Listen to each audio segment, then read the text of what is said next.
Tumeitwa wote tutengeneze vinyo ya Babeli tulionyeshwa huko Babeli.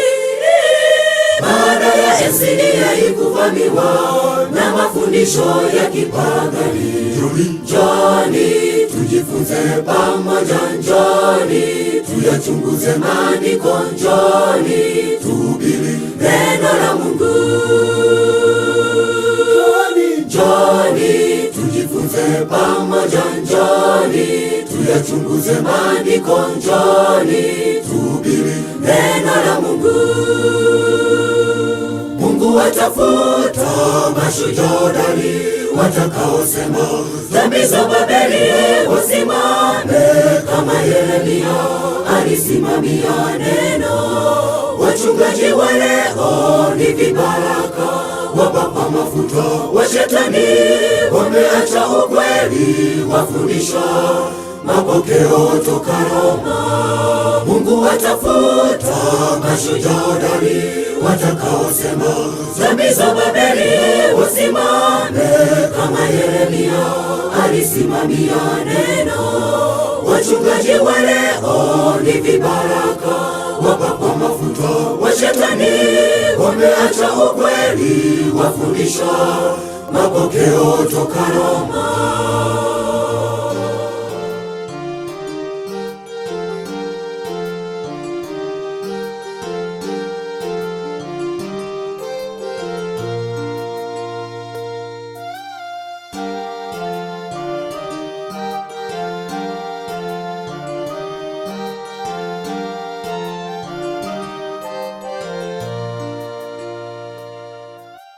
Watu wa Mungu, amjambo.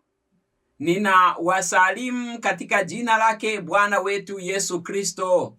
Karibuni sana katika mwendelezo wa somo letu, mada kuu ikiwa ni kujazwa Roho Mtakatifu. Kujazwa Roho Mtakatifu ndiyo mada yetu kuu. Kwa hiyo ninawakaribisha sana katika mwendelezo wa mada hii ambayo ni kujazwa kwa Roho Mtakatifu. Leo tukiwa sehemu ya 13 ya somo letu. Sehemu ya 13 ya somo letu. Kwa hiyo ninawakaribisha sana katika mwendelezo wa somo hili na katika mwendelezo wa mada hii. Tunapokwenda kuanza kujifunza kwa pamoja, niweze kukusii tuweze kupiga magoti ili tuweze kuomba. Basi tupige magoti tuombe.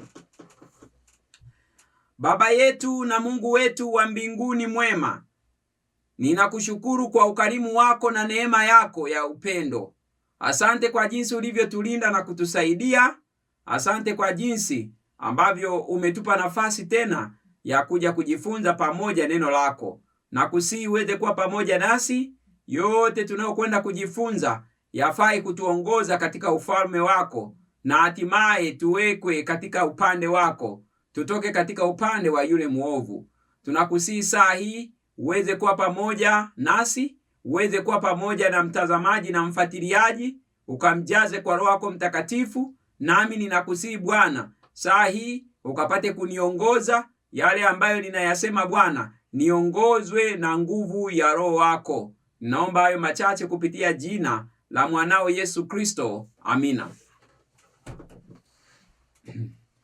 Basi ndugu zangu, ninawakaribisheni sana katika mwendelezo wa somo letu, mada ikiwa ni kujazwa Roho Mtakatifu. Kujazwa Roho Mtakatifu ndiyo ikiwa mada kuu, kujazwa Roho Mtakatifu. Katika siku ya leo tumefika sehemu ya 13 ya somo letu. Tuko sehemu ya 13 ya somo. Kwa hiyo ninawakaribisha sana katika sehemu hii, ambapo katika siku ya leo ni sehemu ya 13 ya somo letu. Katika siku ya leo tutakwenda kujifunza kile ambacho tulikuwa tumekianza katika somo la 12, ambayo tutakwenda kujifunza kipengele kinachosema bila Roho wa Mungu hakuna kinachowezekana. Bila Roho wa Mungu hakuna kinachowezekana. Kwa hiyo bila Roho wa Mungu hakuna kinachowezekana. Hichi ndicho ambacho tunaendelea kujifunza na tuliweza kuanza tokea somo la 12. Kwa hiyo kama hujaweza kusikiliza, na kusihi sana uweze kupata muda kuweza kusikiliza. Kwa hiyo tunaendelea leo pia na jambo hili kwamba bila Roho wa Mungu hakuna kinachowezekana. Wakati tunaanza tulisoma lile fungu la Zekaria 4 mstari wake wa 6, ambapo tuliposoma hapo katika Zekaria 4 mstari wake wa 6 tuliweza kusoma Mungu anasema, hili ndilo neno la Bwana kwa Zerubabeli. Hili ndilo neno la Bwana kwa Zerubabeli, kujibu kusema, si kwa uwezo wala si kwa nguvu, bali ni kwa Roho yangu, asema Bwana wa majeshi. Kwa mujibu wa andiko hilo tuliweza kuona kwamba kile ambacho unakusudia kukifanikisha, hutakifanikisha kwa nguvu za jeshi wala hutakifanikisha kwa uwezo wa kibinadamu. Mungu anasema hapana, hutaweza kukifanikisha kwa namna hiyo, bali ni kupitia Roho wa Mungu ndiyo utaweza kukifanikisha, na hilo jambo amesema Mungu Mwenyezi. Kwa hiyo Mungu amesema kwamba kile ambacho utakifanikisha au kifanikishi kwa uwezo wako wala kwa nguvu zako, bali kitafanikishwa kupitia Roho wa Mungu. Kupitia Roho wa Mungu ndipo ambapo kitaweza kufanikishwa. Sasa tuliweza kuona kwamba bila Roho Mtakatifu hakuna kinachowezekana. Tuliweza kupitia mambo mawili ambapo leo nitaweza kuendelea. Tuliweza kuona kwamba bila Roho wa Mungu hakuna utii. Bila Roho wa Mungu hakuna utii. Tuliweza kuona kwamba ili mwanadamu aweze kuwa mtii wa sheria ya Mungu, ili mwanadamu aweze kuwa mtii wa sheria ya Mungu, mpaka Roho Mtakatifu awekwe katika maisha yake. Na hasa fungu ambalo tulipendelea kulisoma sana juu ya swala la utii lilikuwa ni fungu lile la Ezekieli 36 mstari wake ni wa 27. Ezekieli 36 mstari wake ni wa 27. Neno la Mungu linasema, nami nitatia Roho yangu ndani yenu na kuwaendesha katika sheria zangu, nanyi mtazishika hukumu zangu na kuzitenda. Kwa hiyo Mungu anatoa ahadi kwamba atatia Roho yake ndani yetu, ndipo atatuendesha katika sheria zake, na ndipo tutazishika na kuzitenda. Kwa hiyo ni namna gani tunaweza tukashika sheria ya Mungu na namna gani tunaweza tukaitenda sheria ya Mungu? Ni mpaka Roho Mtakatifu aingizwe katika maisha yetu. Bila kujazwa Roho Mtakatifu huwezi ukawa mtii wa sheria ya Mungu. Hilo tuliweza kulifafanua katika kipindi ambacho kimetangulia kwamba bila Roho wa Mungu huwezi kuwa mtii. Huwezi kuwa mtii, huwezi kuzitii sheria za Mungu bila kuwa na Roho Mtakatifu. Kwa hiyo tukasema ni mpaka uwe na Roho wa Mungu ayaongoze maisha yako, ndipo utaweza kuwa mtii katika sheria ya Mungu, ndipo utaweza kutii na ndipo utaweza kuitekeleza sheria ya Mungu. Tuliona jambo jingine pia kwamba kwa hiyo kanuni ya utii ni mpaka uwe na Roho Mtakatifu. Tuliona pia kanuni ya kushuhudia kwamba uwezi ukalishuhudia neno la Mungu bila kuwa na Roho Mtakatifu. Wakati unahitaji kushuhudia neno la Mungu ni lazima uwe na Roho Mtakatifu, maana Roho Mtakatifu yeye ndiye ambaye anashuhudia. Tulisoma katika lile fungu la Matendo. Tulisoma katika lile fungu la Matendo 1 mstari wake wa 8. Matendo 1 mstari wake wa 8, Yesu akiwaambia wanafunzi wake. Kitabu cha Matendo 1 mstari wake wa 8, neno la Mungu linasemaje? Neno la Mungu linasema, lakini mtapokea nguvu akiisha kuajilia juu yenu Roho Mtakatifu, nanyi mtakuwa mashahidi wangu katika Yerusalemu, katika Uyahudi wote na Samaria na hata mwisho wa nchi. Lakini mtapokea nguvu akiisha kuajilia juu yenu Roho Mtakatifu, nanyi mtakuwa mashahidi wangu. Kwa Yesu anawaambia kwamba ili waweze kuwa mashahidi wake, wakashuhudie habari zake, watapokea nguvu ya kuwafanya wawe mashahidi. Na hiyo nguvu ambayo wataipokea ambayo itawawezesha wakawe mashahidi wa Yesu wataipokea baada ya Roho Mtakatifu kuja katika maisha yao. Kwa hiyo anawaambia kwamba lakini mtapokea nguvu akiisha kuajilia juu yenu Roho Mtakatifu, na ndipo mtakuwa mashahidi wangu, yaani mtaweza kunishuhudia katika Yerusalemu, katika Uyahudi wote na Samaria, hata mwisho wa nchi. Tukaona kanuni hii, tuliweza kuelezea kwamba uwezi ukaenda kumshuhudia Mungu, ukaenda kushuhudia habari za Yesu bila kuwa na Roho Mtakatifu. Inahitajika nguvu ya Roho Mtakatifu ndiyo iweze kukuongoza kwenda kuwashuhudia wengine habari njema. Na tukasema kwamba unapoenda kunena habari za Mungu na unapoenda kunena habari za Yesu ukawavute wengine waje kwa Yesu, inahitajika kuwa na nguvu ya Roho Mtakatifu. Kwa hiyo tulisoma katika kitabu pia cha Mathayo 10 mstari wake ule ni wa 20. Neno la Mungu linasema, Mathayo 10 mstari wa 20, kwa kuwa si ninyi msemao, bali ni Roho wa Baba yenu asemaye ndani yenu. Kwa kuwa si ninyi msemao, bali ni Roho wa Baba yenu asemaye ndani yenu. Yesu anasema sio wewe unayetakiwa kusema au kushuhudia, bali Roho wa Mungu inabidi akutumie wewe kushuhudia. Kwa hiyo ni Roho wa Mungu ndiye amekuwa akifanya kazi ya kushuhudia watu. Unahitajika kupata Roho wa Mungu ndiyo uweze kuwashuhudia watu, na watu hawawezi wakoshuhudiwa bila kuwa na Roho wa Mungu. Tuliona hapa leo ni matatizo makubwa sana. Leo tumejaribu kwenda kumshuhudia Yesu bila kuwa na Roho Mtakatifu, na hatimaye matokeo yoyote hayapo, matokeo ya muhimu, na hatimaye roho kuongoka kikamilifu, na hatimaye watu kuja katika upande wa Bwana. Leo limekuwa ni kazi ngumu, watu wanaendelea na maovu kwa sababu mahubiri yamekosa nguvu na ujazo wa Roho Mtakatifu. Kwa hiyo tunahitaji kupata nguvu na ujazo wa Roho Mtakatifu. Bila kujazwa Roho Mtakatifu huwezi ukashuhudia watu, na hata hivyo watu ambao unawashuhudia hawawezi kusema Yesu ni Bwana kama mahubiri hayana Roho Mtakatifu. Wakorinto wa kwanza 12 mstari wake ni wa 3. Kitabu kile cha Wakorinto wa kwanza, kitabu kile ni cha Wakorinto, tukasome pale. Wakorinto wa kwanza, kitabu kile ni cha Wakorinto wa kwanza 12 mstari wake ni wa 3. Kasome hapo rafiki yangu. Wakorinto wa kwanza 12 mstari wake ni wa 3.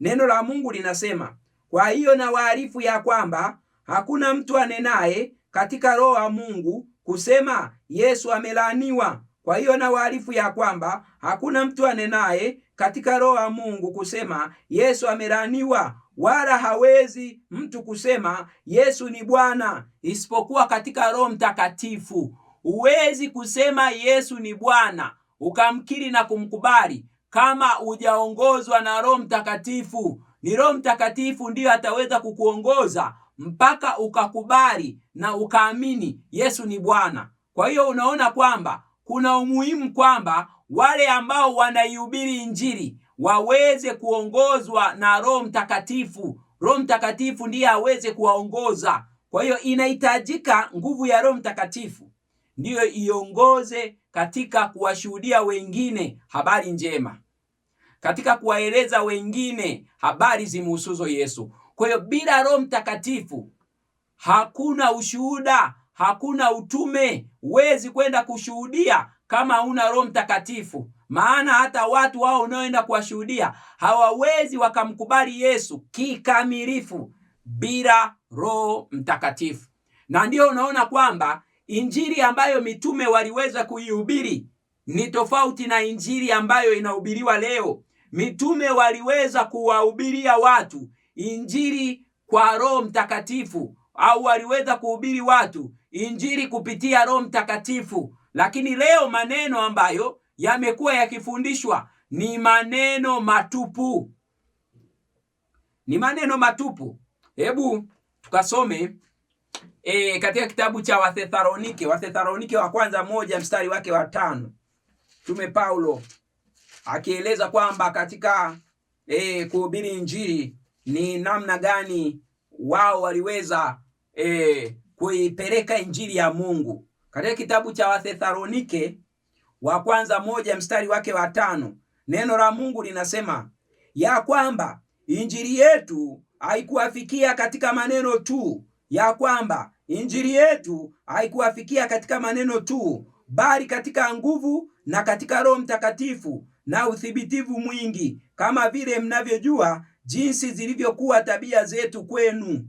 Anasema ya kwamba injili yetu haikuwafikia ninyi katika maneno tu, bali katika nguvu na katika Roho Mtakatifu na uthibitivu mwingi, kama mnavyojua jinsi ilivyokuwa tabia zetu kwenu kwa ajili yenu. Kwa hiyo Mtume Paulo hapa anaeleza kwamba injili ambayo waliipeleka haikuwafikia watu katika maneno tu, haikuwa nadharia, bali ilikuwa na nguvu za Roho Mtakatifu. Kwa hiyo injili ambayo mitume waliipeleka iliambatana na nguvu za Roho Mtakatifu. Waliweza kupokea nguvu baada ya Roho Mtakatifu kuja katika maisha yao. Kwa hiyo maneno ambayo walikuwa wakiyasema hayakuwa maneno makavu, hayakuwa maneno matupu, haikuwa tu nadharia, bali maneno yaliambatana na nguvu za Mungu. Na leo tunatakiwa kuhubiri injili ya namna hiyo, maana injili, maandiko yanatueleza injili katika Warumi 1:16. Maandiko yanatueleza injili ni nini. Warumi 1 mstari wake ni wa 16. Injili ni nini? Warumi 1 mstari wake ni wa 16. Neno la Mungu linasema, maana siionei haya injili, kwa sababu ni uweza wa Mungu uletao wokovu kwa kila aaminie, kwa Myahudi kwanza na kwa Myunani pia. Maana siionei haya injili, kwa kuwa ni uweza wa Mungu uletao wokovu kwa kila anayeamini. Kwa injili ni uwezo wa Mungu unaoleta wokovu, ni uweza wa Mungu unaoleta wokovu. Kwa hiyo injili ni uwezo. Injili inabidi uambatane na uwezo, na uwezo ni Roho Mtakatifu. Kwa hiyo injili ni uwezo wa Mungu, ni Roho Mtakatifu ambaye ndiye ambaye anauleta huo uwezo wa Mungu ambao unaleta wokovu kwa watu. Kwa hiyo injili yoyote ambayo haiambatani na Roho Mtakatifu, hiyo siyo injili, ni injili feki. Injili ya kweli ni uwezo wa Mungu unaoleta wokovu kwa kila ambaye anaamini, kwa Myahudi na kwa Myunani. Kwa hiyo injili ya kweli ni injili ambayo inaleta wokovu kwa mtu ambaye anaamini, na wokovu huo ni habari ambayo inabidi iambatane na uwezo wa Roho Mtakatifu. Kwa hiyo maandiko yanasema kwamba injili ni uwezo wa Mungu uletao wokovu kwa kila anayeamini. Ni uwezo. Kwa hiyo injili inabidi ihubiriwe ikiambatana na uwezo wa Mungu. Vinginevyo injili yatakuwa maneno matupu yasiyo na uwezo wa kumsaidia mtu. Kwa hiyo ili injili iweze kugusa mioyo ya watu, iweze kuibadilisha, iweze kuiongoza katika njia ya umilele, inabidi iambatane na uwezo wa Mungu. Hiyo ndio injili ambayo mitume walihubiri. Leo sisi wengi wetu tunahubiri injili ambayo ni maneno, uwezo wa Mungu hauonekani. Kwa sababu gani? Kwa sababu tumekosa Roho Mtakatifu. Kwa hiyo tunahitajika tuwe na Roho Mtakatifu ndio tutaihubiri injili, maana injili ni uwezo wa Mungu wa kumuokoa mtu kutoka katika maisha ya dhambi. Hiyo ndiyo injili. Kwa hiyo Paulo anaelezea kwamba wao walivyokuwa wakifundisha injili. Hebu tukasome kitabu cha Wakorinto wa kwanza 2 mstari wake wa 3 na wa 4. Wakorinto wa kwanza 2 mstari wake wa 3 na wa 4. Neno la Mungu linasema anasema, nami nalikuwapo kwenu katika hali ya udhaifu na ya hofu na matetemeko mengi. Mstari wake wa 4 anasema, na neno langu na kuhubiri kwangu. Wakorinto wa kwanza 2 mstari wake wa 4 anasema, na neno langu na kuhubiri kwangu hakukuwafikia kwa maneno ya hekima yenye kushawishi akili za watu, bali katika dalili za Roho na nguvu. Anasema maneno ambayo aliweza kuyaeleza mbele ya watu hayakuwa yenye hekima ya kushawishi tu akili za watu, maneno ya kibinadamu. Hayakuwa maneno ya namna hiyo, bali aliweza kunena maneno ambayo yaliweza kuambatana na Roho na yalikuwa na nguvu za Mungu. Kwa hiyo mitume wakati wanaihubiri Injili, walihubiri Injili wakiongozwa na Roho wa Mungu, na hichi ndicho kinachotakiwa kifanyike leo. Kinachotakiwa kifanyike leo. Na hapa tuliweza kuona kwamba leo ambao tunaihubiri Injili na wale ambao ni wahubiri wa Injili, tunahitajika tuweze kupata neema sana kutoka kwa Mungu. Tunahitajika tupate neema sana kutoka kwa Mungu, na tunahitajika kujazwa na nguvu ya Roho Mtakatifu ili mahubiri yetu yaweze kuwa na usadikisho, maana ni Roho Mtakatifu ndiye ambaye anaweza akawasadikisha watu, akawakatisha watu shauri, akawaongoza katika njia ya uzima wa milele. Kwa hiyo ndugu zangu, bila Roho Mtakatifu hatuwezi tukashuhudia, kama vile ambavyo hatuwezi tukatii kwa nguvu zetu wenyewe mpaka Roho Mtakatifu aingizwe katika maisha yetu, ndivyo ambavyo hatuwezi kumshuhudia Yesu, hatuwezi kusema habari za Mungu, hatuwezi kuwa mawakala wema wa mbinguni bila kuwa tumejazwa au tuna nguvu ya Roho Mtakatifu. Kile ambacho tunapungukiwa sana leo katika kushuhudia ni nguvu ya Roho Mtakatifu. Na katika maandiko matakatifu tuliweza kuona kwamba kanuni ya kwenda kushuhudia neno la Mungu ni mpaka uweze kupata nguvu kutoka kwa Mungu, ukajazwe na Roho Mtakatifu. Na tangu Agano la Kale hata wale walioweza kuzieleza habari za Mungu mbele ya taifa la Israeli na mbele za watu wengine walitakiwa wawe wamejazwa na Roho Mtakatifu, na kanuni hii haibadiliki hata leo. Ili tuweze kumshuhudia Mungu tunatakiwa kujazwa na Roho Mtakatifu. Kwa uwezi ukaanza huduma ya kazi ya Mungu bila kuwa na nguvu za Roho Mtakatifu.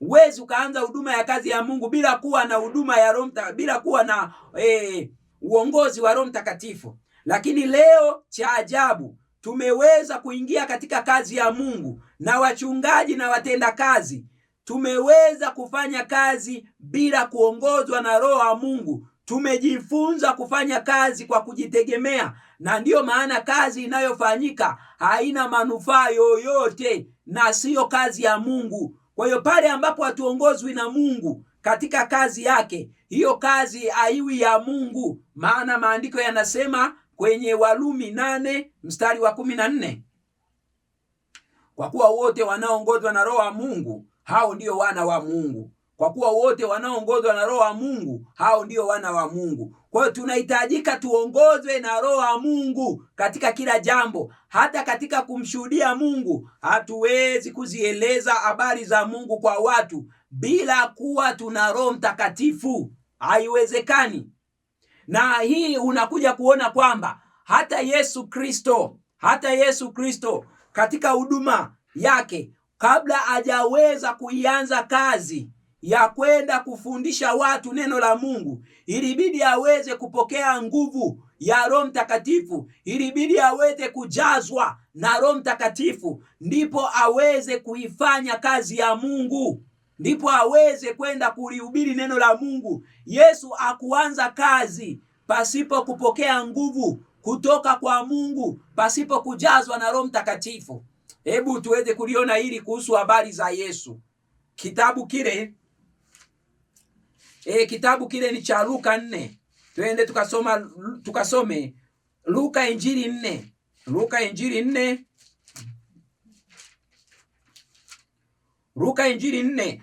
Injili 4 nisome mstari wa kwanza, kisha nitasoma na mstari wa 18. Luka Injili 4 mstari wake wa kwanza, maandiko yanatuambia kwamba na Yesu hali amejaa Roho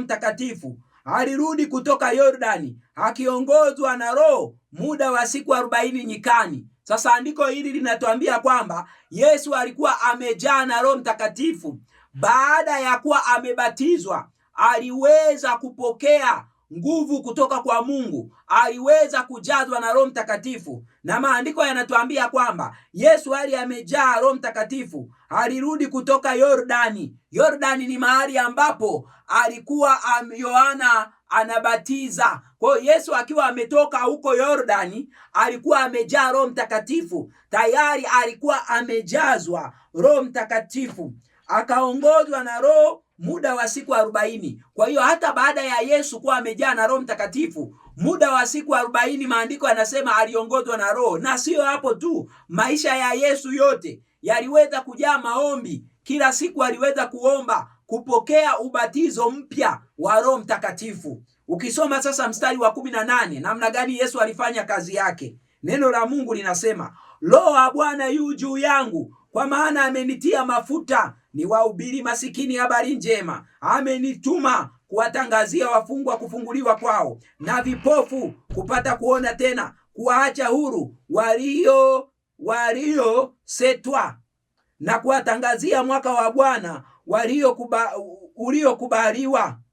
Maandiko yanasema kwamba Roho wa Mungu alikuwa juu yake, kwa maana Mungu alimtia mafuta ya kuwahubiri masikini habari njema. Yani alimtia nguvu ya kuwahubiri masikini habari njema. Alimtia nguvu ya kuwatangazia wafungwa kufunguliwa kwao, na vipofu kupata kuona tena, na kuacha huru wale waliokuwa wakiteswa na Shetani. Kwa hiyo ni Roho wa Mungu ndiye ambaye alikuwa juu yake. Ni Roho wa Mungu ndiye ambaye alikuwa juu yake. Yaani ni Roho wa Mungu ndiye ambaye alimuongoza Yesu kwenye kazi hizi, ndio alimtia Yesu nguvu afanye kazi hizi. Kitabu cha Matendo kinaliandika hili vizuri. Tusome Matendo 10 mstari wake. Ngoja tufike pale, tuende kwenye Matendo 10. Jambo hili linaandikwa hapa vizuri kwenye kitabu cha Matendo 10. Matendo 10, tuende kwenye kitabu cha Matendo. Matendo sura ya 10 mstari wake ni wa 38. Matendo sura ya 10 mstari wake ni wa 38. Neno la Mungu linasema, habari za Yesu wa Nazareti, habari za Yesu wa Nazareti, jinsi Mungu alivyomtia mafuta kwa Roho Mtakatifu na nguvu, naye akazunguka huko na huko akitenda kazi njema ya kuponya wote walioonewa na Ibilisi, kwa maana Mungu alikuwa pamoja naye. Maandiko yanasema habari za Yesu wa Nazareti, Mungu alimtia nguvu kupitia Roho Mtakatifu. Na Yesu wa Nazareti alikuwa pamoja na Mungu, kwa maana alikuwa na amepewa Roho Mtakatifu, na Mungu aliambatana naye siku zote kuzidi kumpatia Roho Mtakatifu. Na maandiko yanasema kwamba ndipo aliweza kuitenda kazi ya kuponya wote walioonewa na Ibilisi na kufundisha Injili. Kwa hiyo Yesu alipokea nguvu baada ya kuwa Roho Mtakatifu amekuja katika maisha yake, ndipo aliweza kuendesha huduma ambayo ilikuwa amekuja kuitimiza hapa duniani, ya kuja kuwafungua watu kutoka katika utumwa, ya kuweza kufunua tabia ya Mungu na kueleza habari njema za ukombozi, za kuponya watu na kuwatoa watu katika matatizo yao na kuwaeleza watu njia ya kweli ya uzima wa milele. Vyote hivyo Yesu aliweza kuvifanya baada ya kuwa amejazwa na Roho Mtakatifu. Yesu aliweza kuyafanya hayo mambo yote baada ya kuwa amejazwa na Roho Mtakatifu. Kwa hiyo baada ya kuwa Yesu amejazwa na Roho Mtakatifu, ndipo ambapo aliweza kuyafanya mambo hayo. Ndipo ambapo aliweza kuyafanya mambo hayo. Kwa hiyo sasa utaona, ikiwa Yesu kabla hajaweza kuanza kazi ya Mungu ya kushuhudia watu, ya kuwaponya watu magonjwa yao, ya kuweza kuwatoa watu katika madhaifu yao, aliweza kujazwa na Roho Mtakatifu. Na ikiwa huyo Yesu kabla hajaliruhusu kanisa lake, yani wanafunzi wake, kuanza kazi ulimwenguni, baada ya kuwa amekufa na kufufuka, aliweza kuambia mpaka wasubirie waje wabatizwe na katika Roho Mtakatifu, yani wapokee nguvu ndio waipeleke Injili. Ye mwenyewe aliweza kuianza Injili akiwa amejazwa na Roho Mtakatifu. Mitume wake aliruhusu waianze Injili wakiwa wamejazwa na Roho Mtakatifu. Leo tunaendaje kupeleka Injili tukiwa hatuna Roho Mtakatifu? Ndugu zangu, hebu jiulize swali hilo.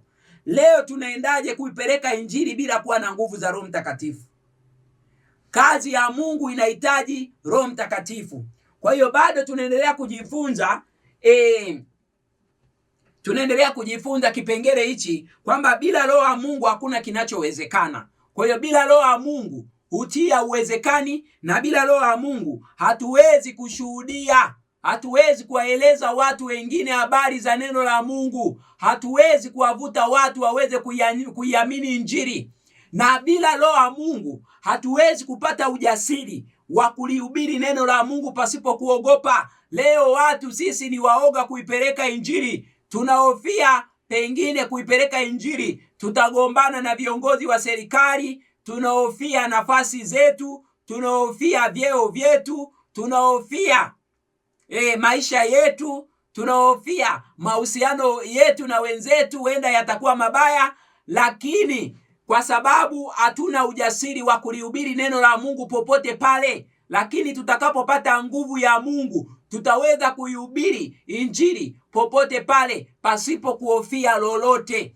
Na hii unaona kwamba hata mitume waliweza kumwomba Mungu kwamba waweze kupokea ujasiri wa kulihubiri neno la Mungu, na mitume waliweza kupokea ujasiri wa kulihubiri neno la Mungu baada ya kuwa Roho Mtakatifu amejaa katika maisha yao. Hebu tusome kwenye Matendo Injili 4 mstari wake ni wa 29 twende mpaka wa 31. Matendo ya Mitume sura ya 4, twende pale rafiki. Fungua Biblia yako tuweze kwenda pamoja. Matendo ya Mitume 4 mstari wake ni wa 29 mpaka wa 31. Neno la Mungu linasema, basi sasa Bwana, yaangalie matisho yao, ukawajalie watumwa wako kunena neno lako kwa ujasiri wote. Ukawajalie watumwa wako kunena neno lako kwa ujasiri wote, ukinyoosha mkono wako kuponya, ishara na maajabu vifanyike kwa jina la mtumishi wako mtakatifu Yesu. Hata walipokwisha kumuomba Mungu, mahali pale walipokusanyika pakatikiswa, wote wakajaa Roho Mtakatifu. Wote wakajaa Roho Mtakatifu, wakanena neno la Mungu kwa ujasiri. Wote wakajaa Roho Mtakatifu, wakanena neno la Mungu kwa ujasiri. Kwa hiyo ni kwa namna gani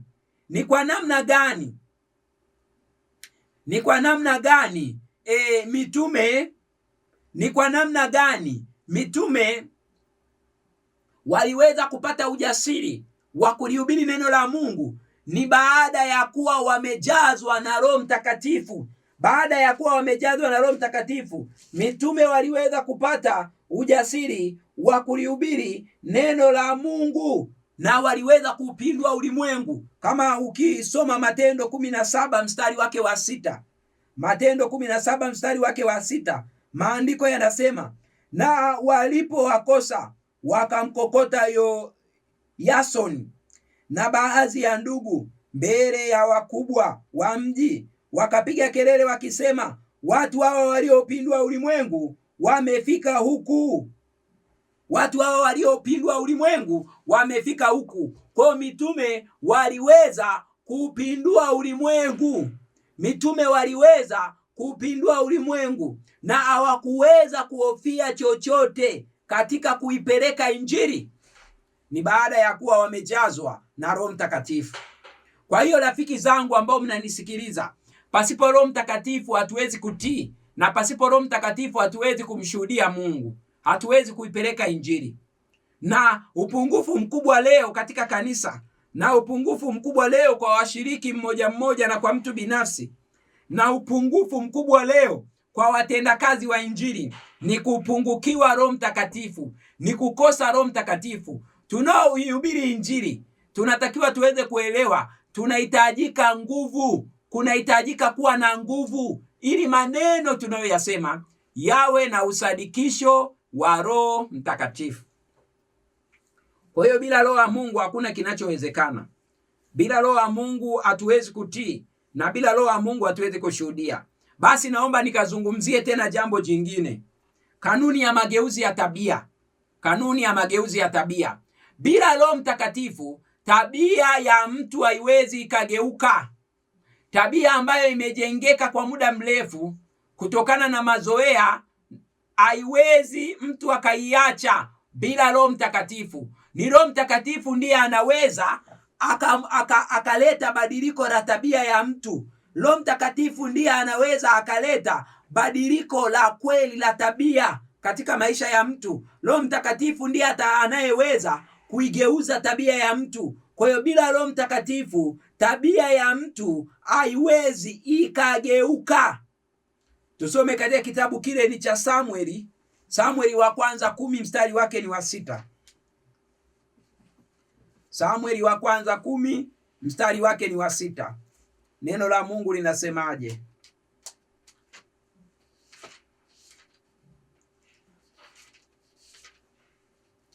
Samueli wa kwanza 10 mstari wake ni wa 6. Neno la Mungu linasema, na Roho ya Bwana itakujilia kwa nguvu, nawe utatabiri pamoja nao, nawe utageuzwa kuwa mtu mwingine. Na Roho ya Bwana itakujilia kwa nguvu, nawe utatabiri pamoja nao, nawe utageuzwa kuwa mtu mwingine. Maandiko yanasema kwamba Roho wa Mungu atakapokujilia kwa nguvu, utageuzwa na kuwa mtu mwingine. Utageuzwa na kuwa mtu mwingine. Kwa hiyo Roho wa Mungu anapokuja katika maisha ya mtu, kuna nguvu inakuja ya kumgeuza awe mtu mwingine. Hapa anaposema mtu mwingine, hamaanishi utabadilika sura au utabadilika jinsi umbo lako. Hapana, kinachomaanishwa hapa ni kwamba utakuwa mtu mwingine kwa tabia, maana tabia ndizo zinaweza kumtambulisha mtu. Watu waliokuzoea ukiwa na tabia hizi, ukiwa naenda na tabia ambazo hazifai, watashangaa kuona badiliko katika maisha yako. Tabia zako zimebadilika, yale ambayo yalikuwa ni mabaya umeyaacha. Na hapo katika Samueli wa kwanza 10 mstari wake wa 6 tunaelezwa kanuni ya mageuzi ya tabia. Maandiko yanasema Roho Mtakatifu atakapokuja katika maisha ya mtu, ni nguvu imekuja katika maisha ya mtu huyo kuigeuza tabia yake ili aweze kuwa na tabia tofauti na tabia aliyokuwa nayo mwanzo. Kwa hiyo bila Roho Mtakatifu hakuna mageuzi ya tabia. Tabia zetu ambazo tumeziendekeza kwa muda mrefu, tabia zetu ambazo zimejengeka kwa muda mrefu, haziwezi zikarekebishika bila Roho Mtakatifu. Na ndiyo tunaambiwa kwamba Roho Mtakatifu atakapokuja katika maisha yetu, tutageuzwa na kuwa watu wengine.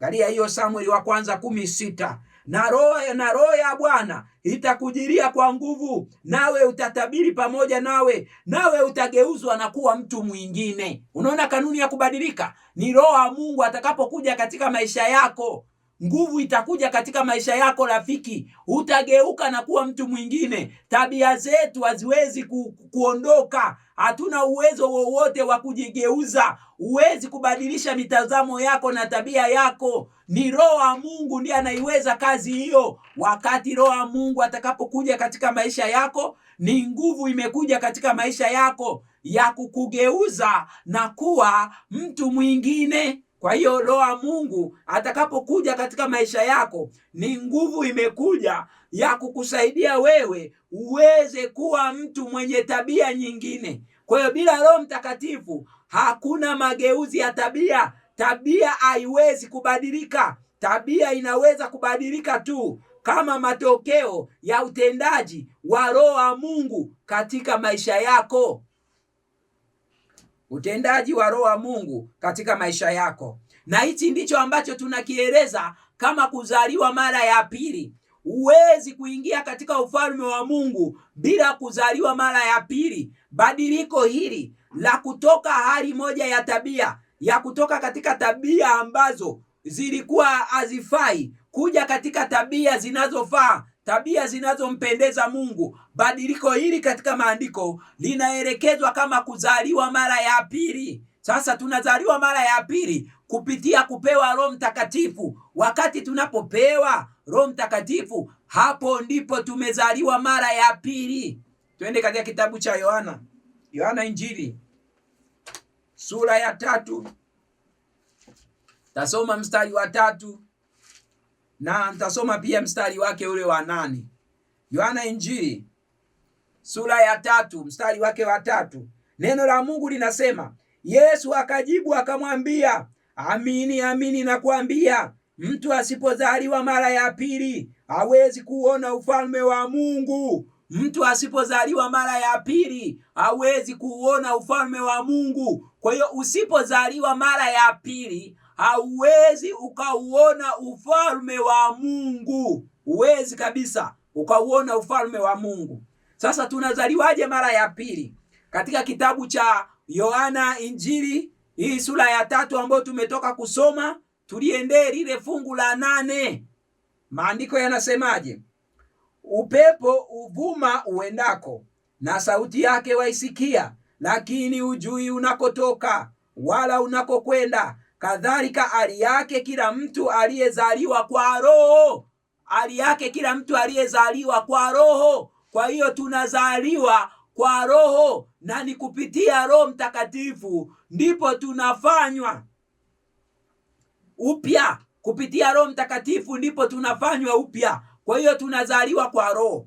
Kwa hiyo ndugu yangu ambaye unanisikiliza, bila Roho Mtakatifu hakuna badiliko katika maisha. Na wakati Roho Mtakatifu anapokuja katika maisha yako, anakuja kuzaa matunda yafuatayo. Maisha yako yataambatana na matunda yafuatayo. Tusome katika kitabu kile cha Wagalatia. Kama uwepo wa Roho Mtakatifu katika maisha ya mtu, tabia zake zinabadilika, na hatimaye huyu mtu anakuwa na tabia zifuatazo. Kitabu kile cha Wagalatia sura ya 5 mstari wake ni wa 22. Tusome na mstari wake wa 23.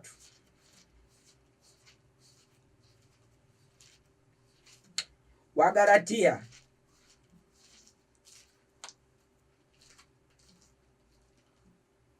5 mstari wa 22 na mstari wake wa 23. Neno la Mungu linasema, lakini tunda la Roho ni upendo, furaha, amani, uvumilivu, utu wema, fadhili, uaminifu, upole, kiasi. Lakini tunda la Roho, 1 ni upendo, 2 ni furaha, 3 ni amani, 4 ni uvumilivu, 5 ni utu wema, 6 ni fadhili, 7 ni uaminifu, 8 ni upole, 9 ni kiasi. Haya ni matunda ya Roho. Haya ni matunda yanayoletwa na Roho Mtakatifu katika maisha ya mtu. Kwa hiyo Roho Mtakatifu akija katika maisha yako, utakuwa na matunda haya. Kwanza, utakuwa mwenye upendo, utawapenda watu na utampenda Mungu. Pili, utakuwa na furaha, furaha inayotoka ndani ya moyo. 3, utakuwa na amani, amani ya kweli itokayo kwa Mungu, sio amani ya kuigiza ya dunia. 4, utakuwa na uvumilivu, utaweza kuvumilia hali zote, utaweza kuvumilia katika shida yoyote. 5, utakuwa na utu wema, utakuwa ni mtu mwema, mwenye kutenda matendo mema, unaowatendea watu matendo ya kupendeza. 5, utakuwa mwenye fadhili, utakuwa mwenye huruma, utakuwa mwenye rehema, utakuwa mwenye kusamehe. 6, utakuwa mwaminifu, mwaminifu hata katika mambo madogo madogo. Maana kanuni ya uaminifu ni kuwa mwaminifu hata katika mambo madogo, ndipo unaweza kuwa mwaminifu hata katika mambo makubwa. 8, upole, utakuwa na upole, kama aliyokuwa nao Yesu. Maana Yesu anasema yeye ni mpole na unyenyekevu wa moyo. Upole ule aliyokuwa nao Yesu na unyenyekevu wa moyo vitakuja kwako kama matokeo ya Roho Mtakatifu kuja katika maisha yako. Lakini pia utakuwa na kiasi, kiasi katika mambo yote, kiasi katika kula, kiasi katika kunywa, kiasi katika kuvaa, kiasi katika kutenda mambo yote. Ni matokeo ya Roho Mtakatifu kuja katika maisha yako. Kwa hiyo rafiki yangu ambaye unanisikiliza,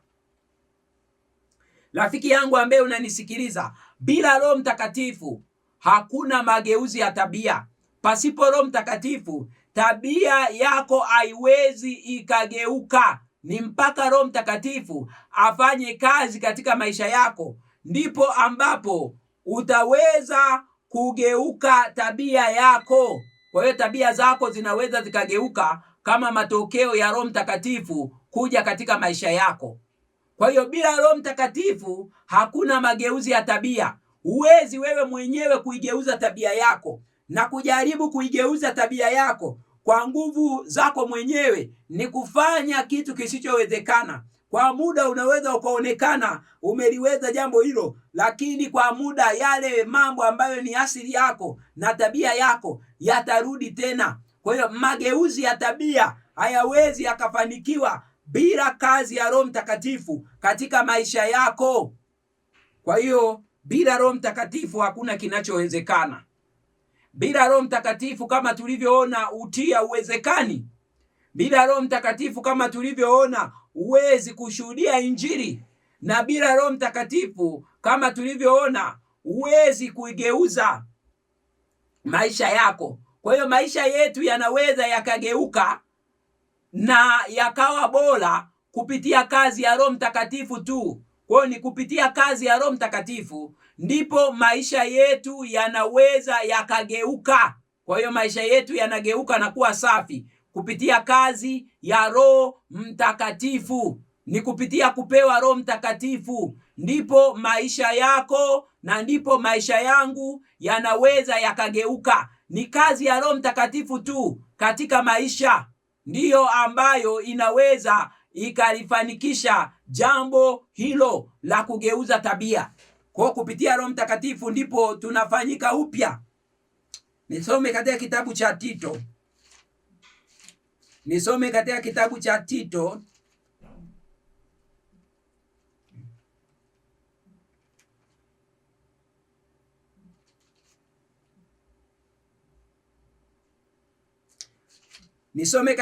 cha Tito. Tito sura ya 3. Nianzie mstari wa 3 niende mpaka mstari wake wa 7.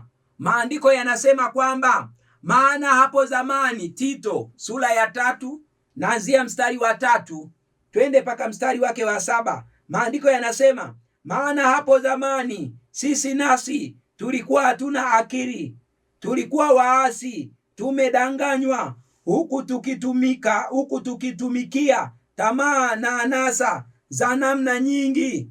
Tukitumikia tamaa na anasa za namna nyingi, tukiishi katika uovu na husuda, tukichukiza na kuchukiana. Lakini wema wake Mwokozi wetu Mungu na upendo wake kwa mwanadamu ulipofunuliwa, ulituokoa, si kwa sababu ya matendo ya haki tuliyotenda sisi, bali kwa rehema yake, kwa kuoshwa na kuzaliwa kwa pili na kufanywa upya na Roho Mtakatifu, ambaye alitumwagia kwa wingi kwa njia ya Yesu Kristo Mwokozi wetu, ili tukihesabiwa haki kwa neema yake tupate kufanywa warithi wa uzima wa milele, kama ilivyo tumaini letu. Kwa hiyo ndugu yangu, hapa neno la Mungu linasema kwamba zamani tulikuwa na tabia ambazo hazifai, lakini sasa hivi tabia zetu zimerekebishwa. Mstari ule wa 5 ndio anasema zimerekebishwaje? Si kwa sababu ya matendo ya haki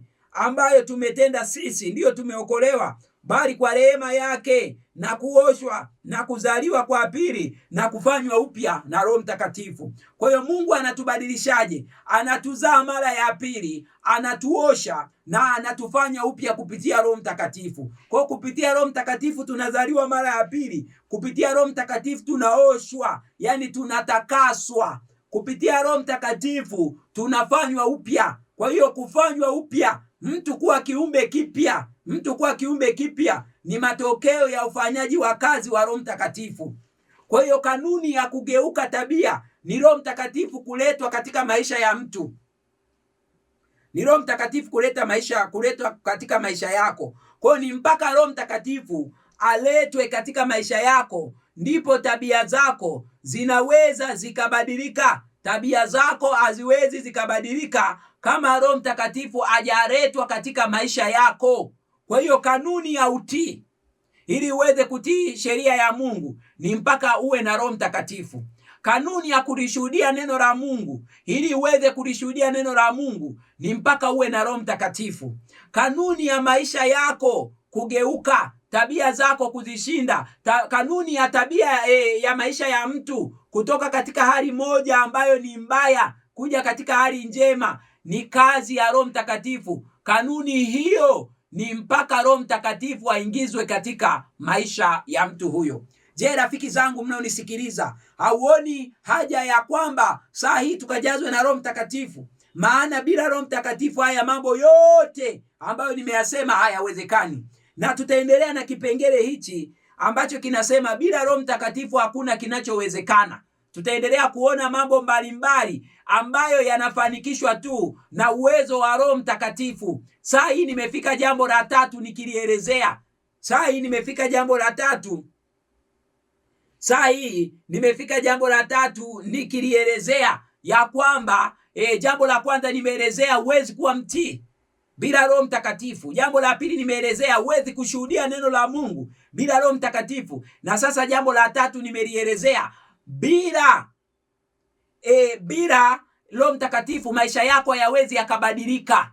Kwa hiyo tutaendelea kuyaona haya. Ninachoomba rafiki, saa hii ukajazwe na Roho Mtakatifu. Hili ndilo ombi langu, kwamba katika muda huu na katika saa hii ukajazwe na Roho Mtakatifu. Bila Roho Mtakatifu hakuna kinachowezekana. Uwezi bila Roho Mtakatifu hakuna kinachowezekana rafiki. Na tutaendelea kulieleza jambo hili, na hata katika kipindi ambacho kinafuata ninaendelea kukualika. Mungu atakapokupa nguvu, endelea kusikiliza ili uweze kuona kwamba ni mambo gani bila Roho Mtakatifu hauwezi ukayafanya, huwezi ukayafanikisha, na hatimaye uungane na mimi katika lile andiko la Zekaria 4 mstari wake wa 6. Hili ndilo neno la Bwana kwa Zerubabeli. Hili ndilo neno la Bwana kwangu, ndilo neno la Bwana kwako. Si kwa uwezo wako, si kwa nguvu zako, bali ni kwa Roho yangu, asema Bwana wa majeshi. Kwa hiyo jambo lolote katika maisha ya Kikristo haliwezi likafanikishwa bila Roho Mtakatifu. Bila Roho Mtakatifu. Kwa hiyo ndugu yangu, lengo la masomo haya ni kwamba ukajazwe na Roho Mtakatifu. Lengo la masomo haya saa hii ukaone umuhimu wa kuwa na Roho Mtakatifu katika maisha yako. Binafsi, shauku yangu katika muda huu, ninahitaji niweze kujazwa na Roho Mtakatifu, maana nimegundua na nimeelewa, na Mungu anifunulie zaidi kuelewa ya kwamba bila Roho Mtakatifu siwezi kufanikisha jambo lolote. Na wewe rafiki yangu, natamani uweze kufikia hatua hiyo, ili uweze kuona haja ya kuhitaji muda huu ujazwe na Roho Mtakatifu. Ndiyo maana mada kuu katika masomo haya ni kujazwa na Roho Mtakatifu. Ninahitaji sana rafiki unayenisikiliza mpendwa, popote ulipo, ninatamani sana ya kwamba ukaone umuhimu wa kujazwa na Roho Mtakatifu. Hili ndilo pungufu unalopungukiwa. Hili ndilo pungufu ninalopungukiwa rafiki. Saa hili natamani sana ujazwe na Roho Mtakatifu. Basi nikualike katika kipindi kingine, niweze kukualika katika kipindi kingine ambapo tutaweza kuendelea kuorozesha mambo ambayo bila Roho Mtakatifu huwezi kuyafanikisha na hayawezekani. Kwa hiyo karibu sana katika kipindi kinachokuja. Naomba tuweze kuomba ili Mungu akapate kutuongoza. Basi tuweze kuomba, tupige magoti tuombe. Baba wa mbinguni, ninakushukuru sana ulivyotuongoza mpaka hapa. Tunaendelea kujifunza kuhusu mada hii ya Roho Mtakatifu. Katika saa hizi katufunulie tuweze kuona upungufu wetu, tuweze kuona jinsi ambavyo tunahitaji kupokea uwezo utokao juu. Hatuwezi tukaushinda mwili, hatuwezi tukamshinda Ibilisi, hatuwezi tukaushinda ulimwengu bila kujazwa na Roho Mtakatifu. Ninakuhitaji sana Baba, uweze kutusaidia katika saa hii, ukatujaze kwa Roho Mtakatifu. Ninaomba kwa ajili ya msikilizaji na mfuatiliaji, masomo haya yasiwe bure, bali Bwana yakamwelekeze katika njia uliyoiweka ya kutupa ushindi, katika njia uliyoiweka ya kutufanya tuweze kuwa mawakala wako, yani kutujaza na Roho Mtakatifu ili tuweze kufaa kuwa watu wako. Tusaidie Bwana sana. Mwisho wa masomo haya Bwana isiwe bure. Ninaomba kwamba ukapate kumjaza msikilizaji kwa Roho Mtakatifu, na mimi uzidi kunijaza kwa Roho Mtakatifu. Tunajua kwamba shetani hapendi mada hii na anachukia. Ninaomba Mungu uendelee kushikilia ili mada hii, saa hii, watoto wako wakapate kuielewa na wakaone umuhimu wake, maana mada hii ya kujazwa kwa Roho Mtakatifu leo imesahaulika. Baba na Mungu wetu mpendwa, naomba saa hii wawezeshe wana na binti zako katika kuelewa haya. Naomba haya machache kupitia jina lako Yesu, amina.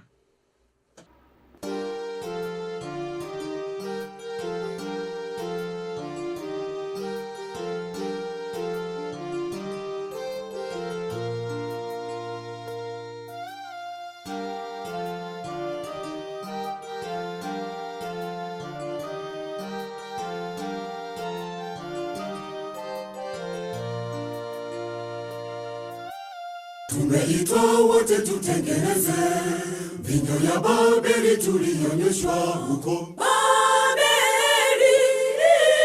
Baada ya Esidia ikuvamiwa na mafundisho ya kipagani, njoni tujifunze pamoja, njoni tuyachunguze maandiko, njoni tuhubiri neno la Mungu. Njoni tujifunze pamoja, njoni tuyachunguze maandiko, njoni tuhubiri neno la Mungu. Mungu atafuta mashujaa watakaosema dhambi za Babeli wasimame, kama Yeremia alisimamia neno. Wachungaji wa leo ni vibaraka, wapapa mafuta wa shetani, wameacha ukweli, wafundisha mapokeo toka Roma. Mungu atafuta mashujaa watakaosema dhambi za Babeli wasimame, kama Yeremia alisimamia neno. Wachungaji wa leo ni vibaraka, wapapa mafuta wa shetani, wameacha ukweli, wafundisha mapokeo toka Roma.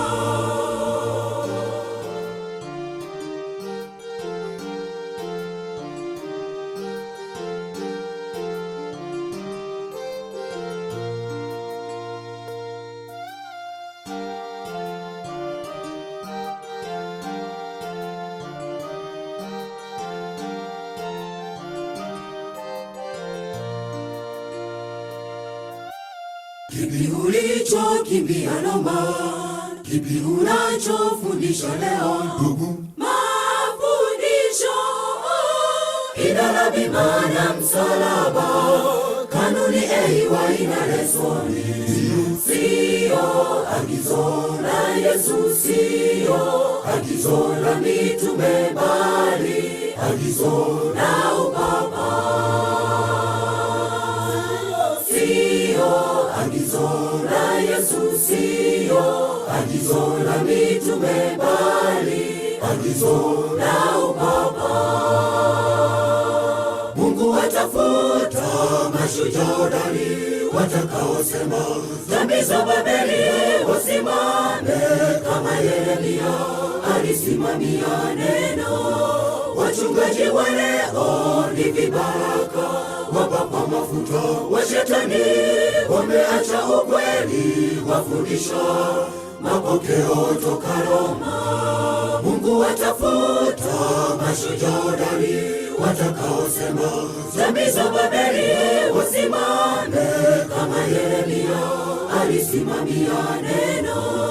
Wachungaji wa leo ni vibaraka, wapakwa mafuta wa Shetani, wameacha ukweli, wafundisha mapokeo toka Roma.